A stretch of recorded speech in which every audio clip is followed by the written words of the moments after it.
ఎవరు? ఏమిటమ్మా, వచ్చిన దగ్గర నుంచి మీరు భోంచేయడం లేదట? అవునమ్మా, మేమెందుకు భోంచేయాలి? ఎవరి కోసం బ్రతకాలి? కడుపున పుట్టిన వాళ్ళే కాదని మెడబట్టుకు బయటికి గెంటేస్తే చచ్చే ధైర్యం లేక కాటికి కాళ్ళు చాపుకొని ఇక్కడికి వచ్చాం. నాన్న వాళ్ళు లేని ఈ లోకంలో ఉండడం కంటే చనిపోవడమే మేలమ్మా. అందుకే వీలైనంత త్వరగా చచ్చిపోవడానికి మేమెంచుకున్న మార్గం భోజనం చేయకుండా ఉండడం.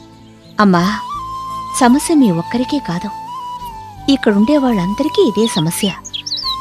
అలాగని వాళ్ళు మీలాగే నిరాహార దీక్ష చేస్తున్నారా? లేదు కదా?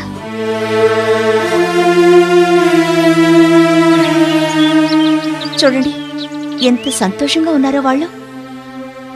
మీరైనా ఒక రకంగా అదృష్టవంతులు. ఇక్కడికి మీరిద్దరూ జంటగా వచ్చారు.